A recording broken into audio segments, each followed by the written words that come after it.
안녕하세요. 오랜만입니다. 정 교수의 미주알 고주알 시간입니다. 이번 시간에는 미국의 거대 제약회사 화이자에서 개발해서 전 세계적으로 활발하게 판매 중인 코로나19 치료제인 박스로비드에 대해서 알아보려고 합니다. 이 약은 어떻게 1년 만에 동물 실험과 임상 시험을 모두 마치고 미국 식약처 사용 승인을 받았는지 참 부럽기만 합니다. 그야말로 일사천리로 진행된 약물 개발의 과정과 임상시험 결과도 알아보겠습니다. 그 임상시험 결과가 우리에게 무엇을 의미하는지도 대충 설명해 드리겠습니다. 그리고 이 약은 도대체 어떤 작용 기전을 가지고 있으며 어떤 환자에게 복용하면 좋은지, 그리고 병용하면 안 되는 약물들이 꽤 많은데 그것들은 도대체 어떤 것이 있는지, 그리고 왜 병용하면 안 되는지도 알아보겠습니다. 또 팍스로비드라는 약물의 약점은 무엇이고 부작용은 무엇인지도 상세하게 알아보도록 하겠습니다. 그런데요, 약값이 단 5일분에 $530, 즉 우리 돈으로 한 60만 원 정도 합니다. 너무 비싼 것 같지만 그래도 귀중한 사람들의 생명을 안전하게 구할 수만 있다면 그나마 다행이라고 생각을 합니다. 자, 그럼 시작해 보겠습니다.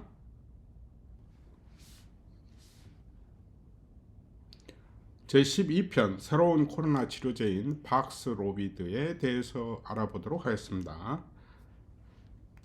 박스로비드란 한마디로 경구용, 그러니까 먹는 코로나19 치료제입니다. 2021년 12월 미국의 화이자 제약이 엄청 큰 글로벌 제약회사죠. 화이자 제약이 만든 경구용 코로나19 치료제로서 미국 FDA에서 응급 사용 승인이 떨어진 제품입니다. 그래서 코로나 증상이 mild to moderate, 그러니까 경증에서 또 살짝 더 증상이 더 악화된 사람, 그 다음에 12세 이상 40kg 체중 이상인 환자, 감염된 지 5일 이내에 처방해서 입원이나 사망을 미리 막아주는 효과가 88%로 임상이 보고되었습니다. 그러니까 이 약물은 위중증 환자를 고치는 그런 약물이 아니고요, 항바이러스제로서 아주 그 경증인 환자, 그러니까 걸린 지 얼마 안 된 환자를 대상으로 해서 먹는 치료제입니다. 그러니까 이 약을 좀 이따 얘기하겠지만 5일 정도 복용을 하게 되면 입원해서 위중증으로 가서 죽는 율을 그만큼 줄여준다 하는 거죠. EU, 즉 유럽에서는 2022년 2월 응급 사용 승인이 됐고요. 우리나라에서는 2022년 1월에 응급 사용 승인이 떨어졌습니다. 강제 산소 흡입이 필요치 않은 환자, 그러니까 그렇게 위중한 환자가 아니죠. 그렇지만 위중증으로 진행할 위험성이 높은 군에게 주로 먼저 처방을 권장하고 있습니다. 일일 약물 구성은 4정의 니르마트렐비어, 발음하기가 좀 힘들죠. 니르마트렐비어 하고, 그 다음에 2정의 리토나비러, 요 약물 이 2개의 조합으로 되어 있습니다. 그래서 4정이니까 곱하기 각 정에 150mg의 니르마트렐비어가 있으니까 요거 600mg, 그 다음에 리토나비르 타블렛에는 100mg 들어있는데 요게 2정이니까 200mg, 그래서 하루에 토탈 600, 200 더해서 800mg을 먹도록 되어 있고요. 매회 니르마트렐비어 2정하고 리토나비르 1정을 같이 복용하게 됩니다. 그러니까 12시간마다 복용하고요, 5일간 지속 복용합니다. 그러니까 하루에 6알씩 5일이니까 이 박스 안에는 총 30정의 알약이 들어있는 거죠. 이 박스로비드의 구조와 작용 기전을 한번 살펴보도록 하겠습니다. 이 박스로비드의 약물은 크게 이제 2종류로 되어 있어요. 하나가 아닙니다. 그래서 왼쪽 그림 보면 니르마트렐비어라는 약물이 하나 있고요, 오른쪽에 리토나비르라는 약물이 있습니다. 아까 말씀드린 것처럼 니르마트렐비어 자체가 이제 실은 유효 성분이에요. 유효 성분. 자, 그래서 팍스로비드는 그러면 어떻게 작용을 해서 항바이러스, 즉 바이러스의 증식을 막냐 하면은 코로나19 바이러스가 아시다시피 ACE2라는 세포막에 있는 수용체 단백질에 철커덕 달라붙어서 세포 안으로 침입해 들어갑니다. 그렇게 되면 이제 이 바이러스는 자신이 가지고 있던 RNA를 우리 세포 질로 이렇게 배출을 하게 돼요. 그러면 이제 우리 세포는 내 RNA가 아님에도 불구하고 이걸 내 것인 줄 알고 단백질을 만들어내거든요. 그래서 요거는 이제 바이러스성 단백질이겠죠. 바이러스 유전자를 이용해서 만든 거니까. 그래서 이 그림에서처럼 이제 초록색으로 그린 이렇게 알맹이 이렇게 쭉 이어진 그런 단백질을 만들게 돼요. 그런데 요게 이제 길게 만들어지니까 이걸 이제 11군데서 잘라가지고 12개의 단백질을 만들어야 나중에 바이러스 그 입자를 만들 때 이제 요걸 끼워 넣어서 완벽한 바이러스 입자를 만들 수가 있거든요. 그런데 이렇게 가위로 자르는 요 효소, 요거 이제 가위에 해당되는 단백질 분해 효소인데 요게 이제 3CL 프로테이즈라는 놈입니다. 요게 이제 바이러스 유전자에 이미 있어서 요게 이제 우리 세포에 들어오자마자 만들어지는 놈인데 요 가위를 억제하는 것이 바로 니르마트렐비어가 하는 일이에요.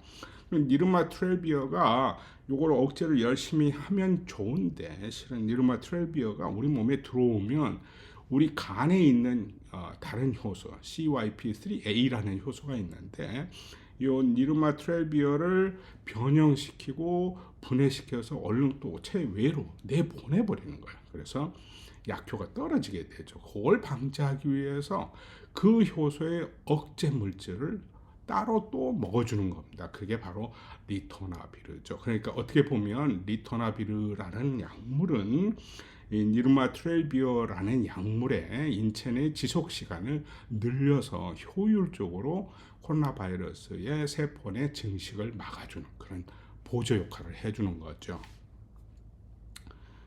자, 요 세 번째 팍스로비드 임상 결과를 보시면 굉장히 빨리 이제 임상을 했는데요. 2021년 9월, 그러니까 작년 9월에 미국의 화이자 제약이 임상 2상과 3상을 동시에 실시를 했습니다. 약 2,000명의 환자를 데리고요. 그 다음에 이제 2021년 12월 14일 날 임상을 종료했습니다. 굉장히 빨리 끝났죠. 왜냐하면 뭐 먹는 기간이 뭐 5배밖에 안 되니까.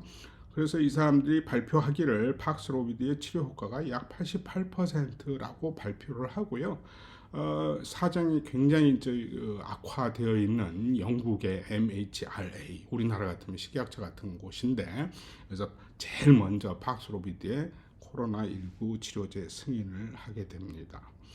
우리나라도 2022년 1월 달에 급하니까 우리나라 한국 FDA에서도 EUA를 부여해서 치료제로 사용하게 되었습니다.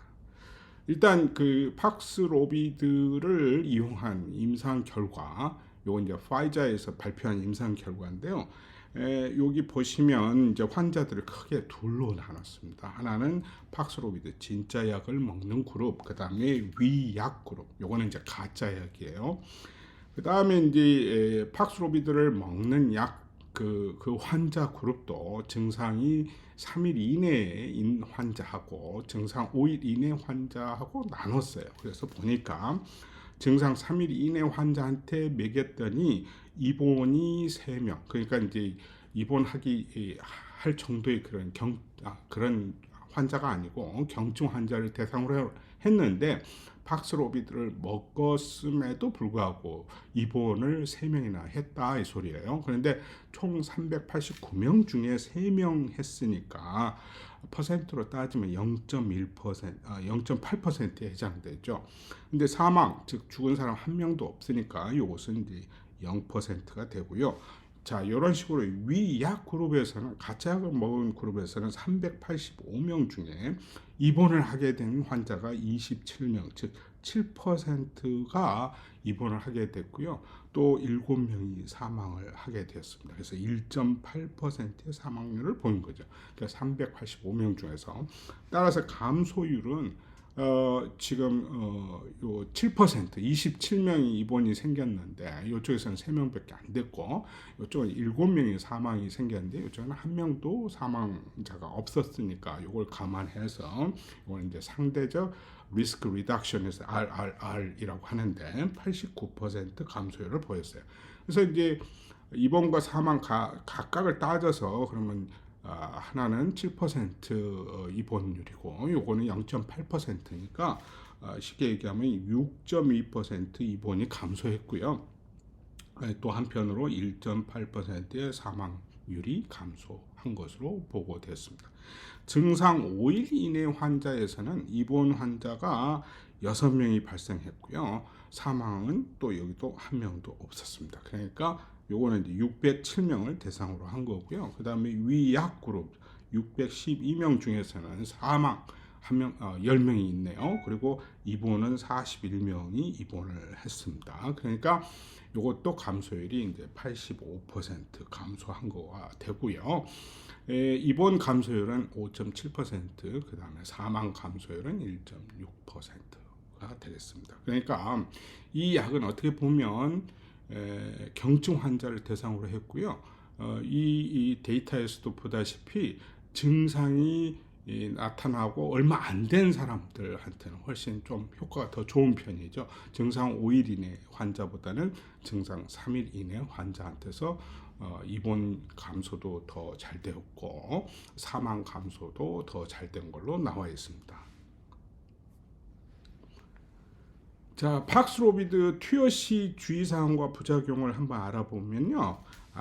우리가 니르마트렐비어라는 약물 자체가 코로나 바이러스의 단백질 분해 효소, 그러니까 아까 가위라고 얘기했는데 가위를 억제해서 바이러스 증식을 막아주는 겁니다. 그런데 이 억제 물질이 우리 간에 있는 CYP3A라는 효소에 의해서 변형 분해되어 버리니까 항바이러스 효능이 이제 급속하게 떨어지게 되거든요. 그래서 이를 방지하기 위해서 CYP3A를 억제하는 약물, 원래는 에이스 치료제로 개발됐던 이 약물 리토나비르를 병행 사용하도록 만든 것이 결국은 팍스로비드라는 코로나 치료제입니다. 근데 그 복용하는 약물 현재 이제 그 환자가 기존에 이제 기저질환 때문에 어떤 약물을 먹고 있는데 그 약물이 CYP3A 의존성 약물이거나 아니면 CYP3A 유도성 약물인 경우에는 팍스로비드하고 병용해서 먹을 수가 없습니다. 그 다음에 이제 임산부나 임신 애정인자는 비추천하고 있고요. 수유증, 그러니까 젖을 먹이고 있는 그런 엄마도 이 약을 복용 중에는 애한테 우유를 먹일 수가 없습니다. 왜냐하면 동물 실험에서 태아의 성장이 조금 저해된다는 보고가 있었거든요. 그리고 이제 니르마트렐비어 이걸 이제 먹고 출산이 좀 이상하다든가 아니면 자연유산이 생긴다든가 하는 그런 임상 데이터가 아직 축적이 되어 있지 않기 때문에 그러니까 어떤 일이 일어날지 잘 모르기 때문에 임산부나 임신 애정자도 먹을 수가 없는 거죠.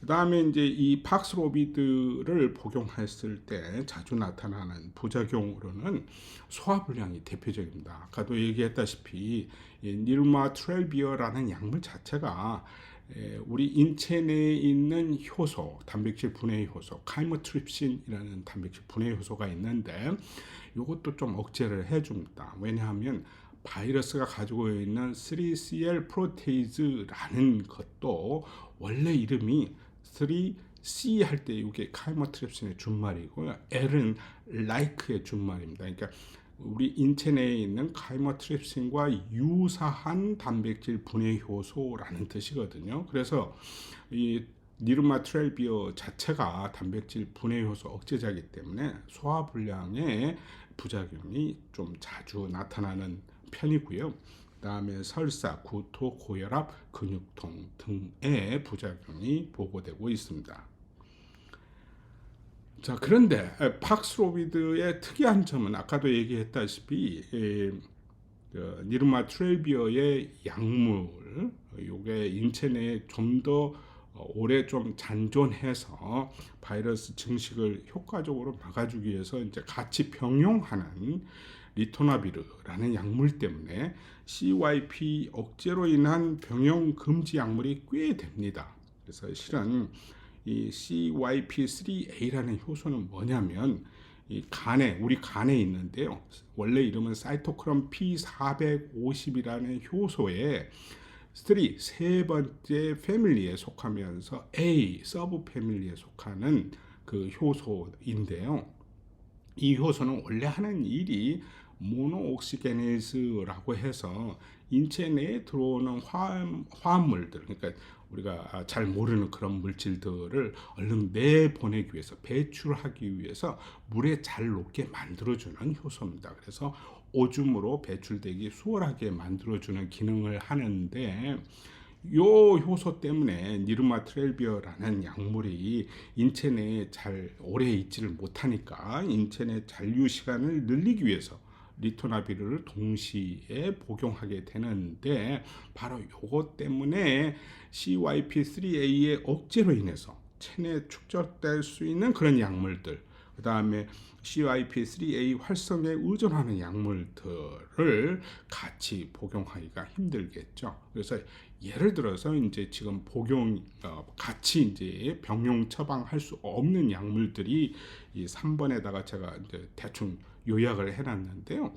탈모 및 전립선 비대증 치료제, 원래 이제 이게 원료 이름은 피나스터라이드라는 건데, 피나스터라이드 1mg으로 이제 탈모 치료제 프로페시아가 있고요. 5mg을 먹는 프로스카가 있는데 원료는 똑같아요. 근데 이 약물을 복용 중인 사람은 박스로비드를 투여할 수가 없고요. 그 다음에 고지혈증 치료제 로바스타틴, 심바스타틴 이런 것도 먹을 수가 없습니다. 그 다음에 심박 세동 치료제, 이제 항생제인 리팜피신으로 만든 결핵 치료제, 그 다음에 실데나필로 만든 비아그라 계통, 그러니까 발기부전 치료제, 그 다음에 에르고타민으로 만든 편두통 치료제, 통증 치료제, 페타진, 그 다음에 콜키신, 피록시캄도 콕스2라는 효소 억제자인데요. 류마티스 관절염에 많이 쓰죠. 이런 것이 들어간 제품. 그리고 이제 건강기능성 식품으로는 세인트 존스 워트라는 좀 우울증 치료에 좀 효과가 있는 그런 건강기능성 식품인데, 이것도 같이 병용을 하면 안 됩니다. 그래서 이제 실은 사람들이 잘 모르잖아요. 이런 약을 같이 먹으면 안 된다는 것을. 그러니까 자기가 어떤 약물을 계속 먹고 있는 동안에는 이 박스로비드를 투여할 때 미리 의사와 약사하고 같이 상의를 해서 드셔야지, 그냥 무조건 박스로비드를 먹게 되면 리토나비르로 인한 CYP3A 억제로 해서 어떤 부작용이 심하게 나타날 수가 있습니다. 자, 요약 정리를 하면 미국 화이자 제약이 개발해서 응급 사용 승인한 박스로비드는 한마디로 경구용 먹는 코로나 치료제다. 박스로비드는 실은 약물이 한 가지가 아니고 실제로 니르마트렐비어하고 리토나비르 약물을 같이 먹는 거다 하는 거고요. 그다음에 이 박스로비드는 쉽게 얘기하면 코로나 바이러스가 세포 안에 이제 침입을 해가지고 자신이 필요한 단백질을 이제 가공해야 되는데, 이때 필요한 단백질 분해 요소, 즉 가위에 해당되는 3CL 프로테이즈라는 단백질 분해 효소를 억제해서 코로나 바이러스가 세포 안에서 증식하는 것을 차단해주는 아주 대표적인 항바이러스제입니다. 따라서 이 항바이러스제인 이 박스로비드는 감염된 지 5일 이내에 복용하여 바이러스의 급격한 증식을 조기에 막아서 증상을 개선하는 것이 가장 효율적이겠죠. 그러니까 바이러스가 많이 증식을 해가지고 결국은 염증이 막 일어나는 거 우리가 이제 배웠는데, 과염증 반응으로 이제 굉장히 증상이 안 좋아질 때 먹을 때보다는 초기에 감염된 지 얼마 안 돼 가지고 바이러스가 내 몸 세포에 들어와서 열심히 증식하고 있을 때 먹어주는 것이 가장 효과적이겠죠. 그 다음에 이제 같이 먹는 리토나비르라는 약물이 간에 CYP3A라는 효소를 억제하기 때문에 CYP3A 의존형 약물이나 CYP3A 유도형 약물을 같이 섭취할 수는 없다. 그 다음에 이제 기저질환이 있거나 고위험군에 속한 환자가 감염된 지 5일 이내에 팍스로비드를 복용하게 되면 바이러스의 증식을 초기에 잘 막아줘서 위중증으로 진행되는 것을 억제하고 사망률을 낮출 것으로 예상이 됩니다. 그러나 문제는 뭐냐면 단 5일 복용분에 $530, 그러니까 우리 돈으로 따지면 약 한 60만 원 정도 하는 고가 약품이고요. 그래서 모든 초기 환자가 다 먹으면 좋긴 하겠는데 경제적으로나 국가적으로 굉장히 부담이 되겠죠. 그 다음에 이제 마지막으로 이 약에 대한 내성을 가지는 변이는 아직까지 보고가 되고 있지 않고요. 아마 이런 변이가 나타날 가능성은 지극히 낮으나 그렇다고 아예 없다라고 얘기하기는 힘듭니다. 자, 오늘은 팍스로비드라는 경구용 코로나 치료제에 대해서 알아보았습니다. 감사합니다.